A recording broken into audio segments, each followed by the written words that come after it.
எல்லாருக்கும் வணக்கம். என்ன ராசாக்கலாம் புதுசாக ஏதாவது ட்ரை பண்ணுவீங்கன்னு பார்த்தாலும் எதிர்பார்த்துட்டு இருக்கேன். நீங்கள் என்ன தாத்தா காலத்து டெக்னிக் இதெல்லாம் கொண்டு வந்துட்டு தளபதி விஜய்களுக்கு எதிராகவும் தமிழை வச்சுக்கிறதுக்கு எதிராகவும் அப்படியே நெகட்டிவாக ப்ரொமோட் பண்ணி வந்திருக்கீங்க. அதாவது பறைய முடியாம தூள் படத்தில் சொல்லுவாங்கல்ல, இதைத்தான் நைட்டு ஃபுல்லாக உட்காந்து ஓட்டிட்டு இருந்தாங்கன்னு காலையில் 8 வைப்பாங்களா, அந்த மாதிரி இவனுங்க தளபதி விஜய்களுக்கு எதிராக அப்படியே ஒரு வதந்திய கலப்பணும் மக்களிடையே வந்து பார்த்தீங்கன்னா ஒரு டம்மியாக காட்டுங்கிறக்காண்டி விடிய விடிய தூங்காமல் உட்காந்து இந்த எடிட்டிங் ஃபிட்டிங்லாம் பண்ணி ஒரு ஃபேக்க ஒரு ஆடியோ கொண்டு வந்துருக்காங்க. அதுதான் இப்போ சோசியல் மீடியாவில் பயங்கரமாக வைரல் ஆகிட்டு இருக்கு. ஜான் ஆரோக்கியசாமி பேசுற தமிழை வச்சுக்கிறது நிர்வாகிகள் பேசுற ஒரு ஆடியோ அப்படின்னு பரப்பிட்டு இருக்கானுங்க. ஸோ அதை பார்த்த உடனே அதை பத்தி நம்ம உங்கள்கிட்ட பேசணும் அப்படிங்கிற வீடியோ பதிவு. முதல்ல நான் இதை பத்தி பேசுறதுக்கு முன்னாடி இந்த ஜான் ஆரோக்கியசாமினா யாரு, அவருக்கும் தமிழை வச்சுக்கிறதுக்கு என்ன தொடர்பு, இதை பத்தி உங்கள்கிட்ட நான் தெளிவா விளக்கணும்னு நினைக்கிறேன். அதாவது தமிழை வச்சுக்கிறத தளபதி விஜய் ஆரம்பிச்சுட்டு வந்த காலத்துல இருந்து நிறைய ஊடகங்கள்ல பேசுற சமூக ஆர்வலர்கள் எல்லாருமே சொல்ற ஒரே பேர் ஜான் ஆரோக்கியசாமி. இவரு தான் தளபதி விஜய்களுக்கு பின்னாடி இருக்காரு. அதாவது தமிழை வச்சுக்கிறத வந்து கட்சி ஆரம்பிச்சது இவரை நம்பி ஆரம்பிச்சிருக்காரு. இவர் தான் வியூ வகுப்பாளர்கள், அதாவது தளபதி விஜய்களுக்கு. இவர் வந்து பாத்தீங்கன்னா இதுக்கு முன்னாடி நிறைய பேருக்கு வியூ வகுப்பாளராக இருந்திருக்காரு. குறிப்பா வந்து பாத்தீங்கன்னா அன்புமணி ராமதாஸ் அவர்கள் இதுக்கு முன்னாடி பாமக வந்து பாத்தீங்கன்னா 2016 அவங்க ஆரம்பிச்சாங்கல்ல மாச்சம் முன்னேச்சம் அன்புமணினா அவர் வந்து முதல்வர் வேட்பாளர் நிப்பாட்டி 2016 சட்டமன்ற தேர்தலில் சந்திச்சாரு பாமகவோட அன்புமணி ராமதாஸ் அவர்கள். அதுக்கு வியூ வகுப்பாளராக இருந்தவர் இந்த ஜான் ஆரோக்கியசாமி தான். அவர் தான் இப்போ வந்து பாத்தீங்கன்னா தளபதி விஜய் அவர்களுக்கு தமிழை வச்சுக்கிறதுக்கும் வியூ அமைப்பாளராக வந்திருக்காரு அப்படின்ட்டு எல்லா ஊடகங்களுமே எல்லா அந்த சமூக ஆர்வலர்கள் அப்புறம் வந்து தளபதி விஜய் பத்தி அரசியல் பேசக்கூடிய எல்லாரும் பேசிட்டு இருக்காங்க. ஆனா தமிழை வச்சுக்கிறதுடைய தலைமையில இருந்து இன்னும் பாத்தீங்கன்னா முறையா அது இவர் தான் வியூ அப்பெல்லாம் சொல்லல, யாருமே முதல்ல சொல்ல மாட்டாங்க. தலைமையில இருந்து அதிகாரப்பூர்வமா அறிவிக்கல, அது ஒரு பக்கம் இருக்கட்டும். அதாவது உங்க எல்லாத்துக்குமே தெரியும், நம்மளை பொறுத்த வரைக்கும் இந்த ஜான் ஆரோக்கியசாமி தெரியறதுக்கு முன்னாடி வியூக அமைப்பாளர்னா பிரசாந்த் கிஷோர் அவர் தெரியும். ஏன்னா பிரசாந்த் கிஷோர் வந்து பாத்தீங்கன்னா யாருக்கே என்னென்ன தேர்தல் எப்படி பண்ணாரு, இப்ப திமுக சப்போர்ட் எல்லாமே நம்ம கேள்விப்பட்டிருக்கோம். அவர் வந்து பாத்தீங்கன்னா பீகார பூர்வீகமாக கொண்டவர். இந்த ஜான் ஆரோக்கியசாமி வந்து பாத்தீங்கன்னா தமிழ்நாட்டை பூர்வீகமாக கொண்டவர், திருச்சியை சேர்ந்தவர். இவர் வந்து மகாராஷ்டிராலையும் இப்போ கர்நாடகா எப்படி சித்தராமையா வரைக்கும் மகாராஷ்டிரால வந்து பாத்தீங்கன்னா தேசியவாத காங்கிரஸ் இருக்குல்ல, அதுக்கு எல்லாத்தையும் சப்போர்ட் பண்ணி அரசியல் மேற்கொண்டது. இல்ல தேசிய காங்கிரஸ்லாம் மகாராஷ்டிரா 2019 ஜெயிச்சிருக்கு. ஸோ அப்படி வெளிநாட்டில் போய் இப்போ வந்து பாத்தீங்கன்னா பெர்சனா டிஜிட் அப்படிங்கிற ஒரு கார்பரேட் கம்பெனி நிறுவிட்டு இருக்காரு. ஸோ இவர் தான் தமிழை வச்சுக்கிறதுக்கு பின்னாடி இருக்காரு. தளபதி விஜய்க்கு இன்ஸ்ட்ரக்ஷன் கொடுக்குறது எப்படி வந்து பாத்தீங்கன்னா இந்த அரசியல் வந்து கையாளணும் அதெல்லாம் சொல்லிட்டு இருக்காரு அப்படிங்கிற மாதிரி ஒரு வதந்தியா. அது நிஜமா உண்மையாக நம்மளுக்கு தெரியாது, ஏன்னா தலைமை அதிகாரப்பூர்வம் அறிவிக்கல. ஆனா இதுதான் ஒரு ஸ்டாண்ட் சொல்லிட்டு எல்லா அரசியல் விமர்சகர் மீடியால பத்தி எல்லாமே அதை பத்தி பேசிட்டு இருக்காங்க. சோ ஓகேவா, இப்போ அந்த ஜான் ஆரோக்கியசாமி தமிழை வச்சுக்கிறதுக்கு ஒரு நிர்வாகிகிட்ட பேசுற மாதிரி ஒரு செட்டப்பான ஒரு ஆடியோ தான் இப்போ சோசியல் மீடியால வைரல் ஆயிட்டு இருக்கு. அது அவங்க என்ன பேசுறாங்க கேட்டீங்கன்னா, அதாவது ஜான் ஆரோக்கியசாமி சொல்றாரு, அதாவது எப்பவுமே நம்ம வந்து பாத்தீங்கன்னா ஒரு அரசியலை முன்னெடுக்கும் போது அது சென்டர் ஆஃப் ஃபேஸ் வந்து பாத்தீங்கன்னா தளபதி விஜய் தான், அவரை தான் பெருசா மையப்படுத்தணும். ஆனா இந்த பொதுச் செயலாளர் ஆனந்த் பாத்தீங்கன்னா எல்லா போஸ்டர் எல்லா இதுலயும் பாத்தீங்கன்னா இவருடைய போட்டோவை பெருசா போட்டு வேற மாதிரி திசை இருப்பாரு. அதாவது அவருடைய கட்சி நிர்வாகிகள் இப்படி பண்ணா கூட இவர் சத்தம் போடணும், அப்படி பண்ணக்கூடாதுன்னா. ஆனா இப்படி கேட்காம இவர் இப்படி பண்ணிட்டே இருக்காரு, இது வந்து நல்லதுக்கு இல்ல. நான் வந்து தளபதி விஜய் அவர்கள்ட்ட ஏதாவது ஒரு விஷயத்தை கொண்டு போய் சொன்னா கூட தளபதி விஜய் உடனே அதை ஆனந்த் சொல்லிடுறாரு. அப்புறம் எதுக்கு தளபதி விஜய் அவர்கிட்ட சொல்லணும், நேரம் ஆனந்த் சொல்லிடுவானே. ஸோ இப்படி வந்து நிறைய குளறுபடிகள் இருக்கு. இப்படியே போச்சு வச்சுங்களேன். அதாவது நான் வந்து ஒரு 30% வாக்கு வங்கி ஏம் பண்ணிட்டு இருக்கேன், இப்படிலாம் பண்ணாங்கன்னா ஒரு 2% கூட தேராது அப்படின்ட்டு ரொம்ப குமுறலோட அந்த தேவைக்கு நிர்வாகிக்கிட்ட அப்படியே தமிழை வச்சுக்கலாம் போற போக்கு சரியில்லை, இவங்க வந்து ரொம்ப ஒரு மாதிரி போறாங்க, இப்படி பண்ண தேராது அப்படிங்கிற மாதிரி நெகட்டிவா பேசுற மாதிரி ஒரு ஆடியோவை லீக் பண்ணிருக்காங்க. ஸோ அந்த ஆடியோ பார்க்காதவங்க கொஞ்சம் அந்த ஆடியோ என்னன்னு பாருங்க. மட்டும் இல்லாம இருந்தது அப்படின்னா நாளைக்கு இவரே ஹைஜாக் பண்ணிட்டாங்க யாராவது, பிஜேபியோ டிஎம்கேவோ, அவ்வளவுதான், நீங்க காலி. அவர்கிட்ட சொல்றதை விட இவர்கிட்ட சொல்றது தான் பெட்டர்னு இவர்கிட்டயே நான் எல்லாத்தையும் அட்ரஸ் பண்ணேன் நானும் சட்டி. ஏன்னா அவருக்கு சொல்லி அவர் அது அந்த டெப்த்தை பிடிச்சி அவர் வந்து இவர்கிட்ட பேசவும் மாட்டார். அதனால இவருக்கே புரிய வச்சு இங்க பாருங்க, அவர் தான் ஃபேஸ். நீங்க ஓவர் டாமினேட் பசங்க பண்றாங்க அப்படின்னா நீங்க கரெக்ட் பண்ணணும், தப்பு. நீங்க அப்ரூவல் கொடுக்காம எப்படி வரும்? இவர் அப்ரூவல் கொடுக்காம எப்படி சார் வரும்? புள்ளி கூட வைக்க முடியாது இவரோட அப்ரூவல் இல்லாம. அந்த அவுட்ஃபிட் அப்படி இருக்கு, மன்றங்களா இருந்து வந்தது இல்ல. ஸ்ட்ரக்சர் அவரோட பார்ட்டி ப்ராப்பர்ட்டி, ஃபேஸ் இவரு அப்படி இருக்கு. இந்த ஃபேஸையுமே இவர் டாமினேட் பண்றாரு. டாமினேட்னா ஓவர் பவர் பண்றாரு. சின்ன பையன் மாதிரி தவுளோன்னு 10ல் 1ன்னு போட்டுட்டு இவர் முகத்தை எப்படி பெருசா அப்படியே, இது வந்து ராங். இது துரைமுருகனை ஸ்டாலின் பிளேஸ்ல துரைமுருகனை பண்ணா என்ன ஆகும்? கட்சி உருப்படுமா? ஜெயலலிதா பிளேஸ்ல சசிகலாவை பண்ணா எப்படி இருக்கும்? எல்லா பார்ட்டிஸ்லயும் பிரசிடென்ட்டோ ஜெனரல் செக்ரட்டரியோ சிஎம் கேண்டிடேட் யாரோ அவங்க தான் ஃபேஸ். இவர் சென்டர்ல நிக்கிறார், சார் பக்கத்துல நிக்கிறார். எனக்கு அந்த பர்த்டே இது கூட ஓகே, அவரு ஒரு க்ளோஸ் நிட் டீம், அது ஓகே. வெளியில நடக்கிற விஷயங்கள் அவரே இந்த வருஷம் பர்த்டே பண்ணல, நீங்க எதுக்கு பண்றீங்க? நீங்க பண்ண கூடாது இல்ல ஒண்ணு. ரெண்டாவது சரி பண்றீங்க, உங்களுக்கு தெரியாது பிரிண்டிங் எல்லாம் சின்ன இது கூட ஒரு புள்ளி கூட இவர் தான் அப்ரூவல் கொடுப்பாரு. யூனிஃபைடா ஒரே ஒரே முகம் ஒரே போட்டோ எப்படி போகுது எல்லா இடத்துக்கும். இப்ப சூஸ் பண்ணி கொடுக்கலன்னா அது எப்படி போகாது இல்ல. நான் டாக்டர் ராமதாஸ் இதையே தூக்கி வெளில போட்டவன். சிஎம் கேண்டிடேட் அன்புமணினா அன்புமணி மட்டும் தான், அப்பனா இருக்கட்டும் எவனா இருக்கட்டும். விஜய் சார்னா விஜய் சார் தான். நான் எம்ஜிஆர், ஜெயலலிதா, கருணாநிதி, அண்ணா அதுக்கு ஈக்குவலா பொசிஷன் பண்ணிட்டு இருக்கேன். இது கோமாளி கூட்டம் எல்லாம் உள்ள வந்து போட்டு இருந்தா எப்படி? தப்பு சார் அது. இல்ல அது பெரிய தப்பு. இது 2% கூட தேராது இப்படி போச்சுன்னா. பொசிஷனிங் வந்து சிஎம் ஃபேஸ் பொசிஷனிங் வந்து டைலூட் ஆகக்கூடாது. கேடர் பண்ணலாம், ஃபங்க்ஷனரிஸ் பண்ணலாம், தலைவரை சென்டர் பண்ணி அவங்க அவர் நிழலை தேடிக்கலாம்.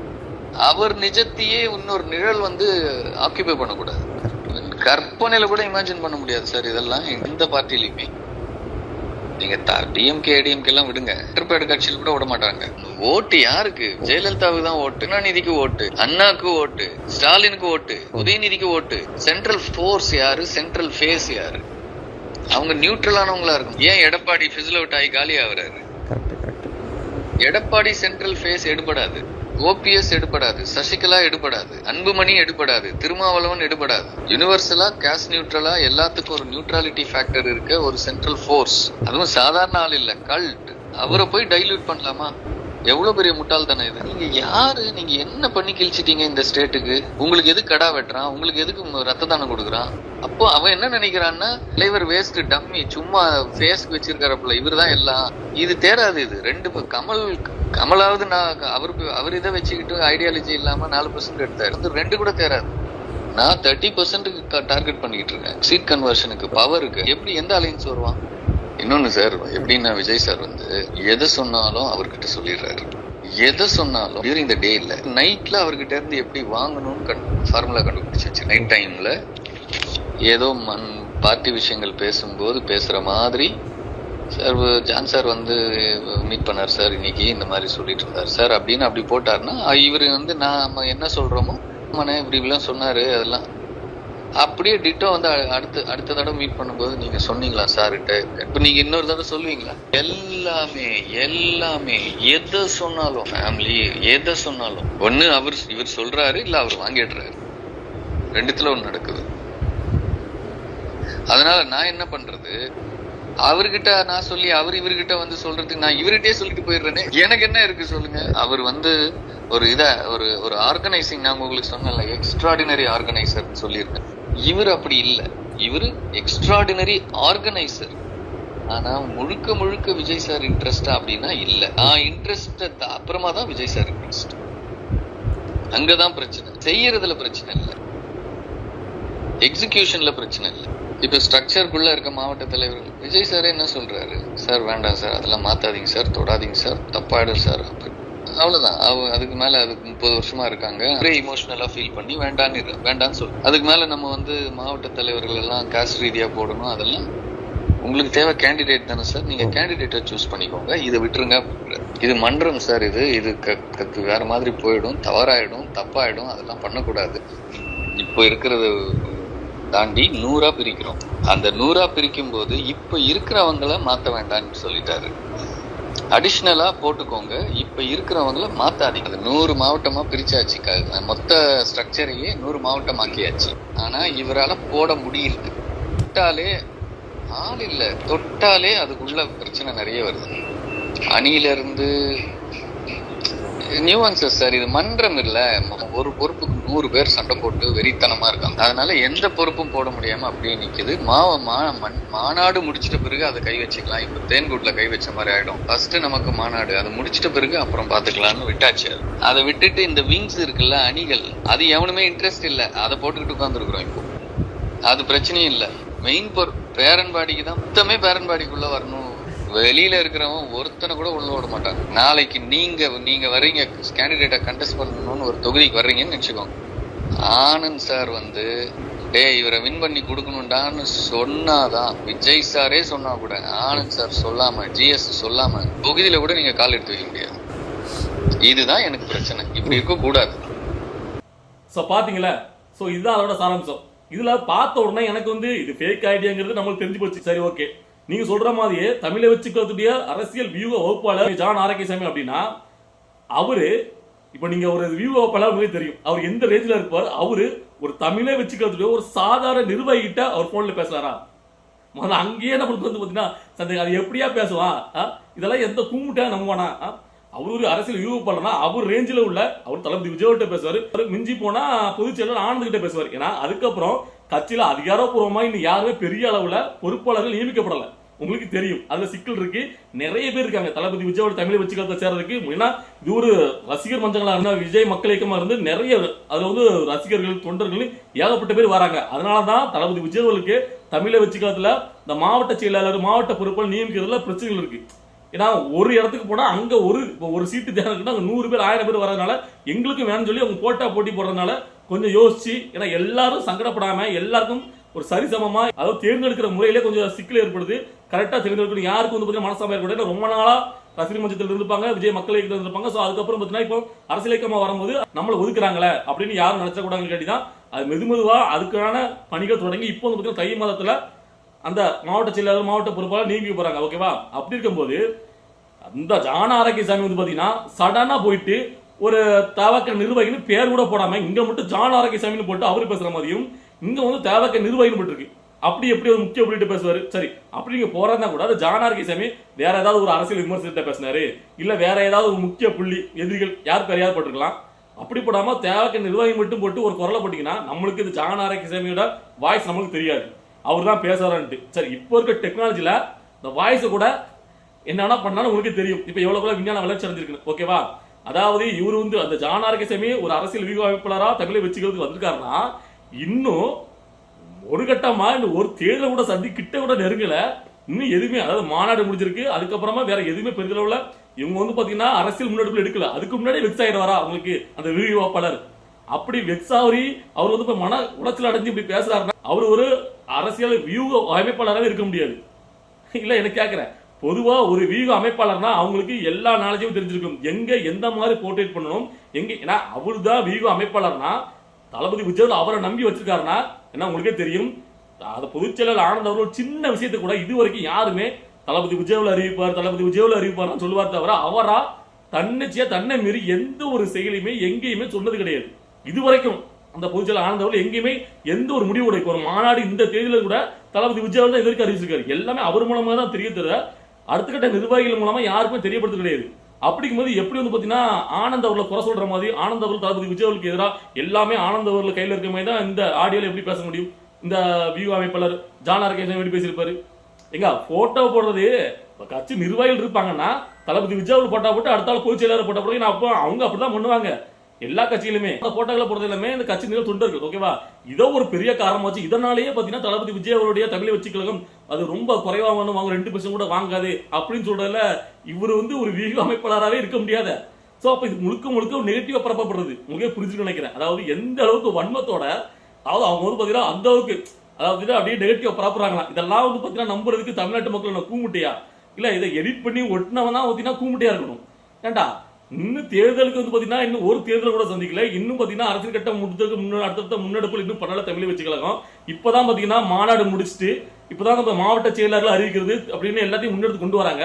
அதுக்குள்ளே உட்காந்து நீ வந்து இவ்வளவுக்குள்ள உட்காந்து ஒரு வன்மமா செயல்பட்டு ஒரு ஃபேக் ஐடியாவை பரப்புறீங்கன்னா அப்ப அதுக்கு எதிரிகள் கூடாரங்கள் என்ன மாதிரி பயப்படுறாங்க பாருங்களேன். அப்ப தளபதி விஜயவர்களுக்கு மேல அவ்வளவுக்குள்ள ஒரு பயம் இருக்கு.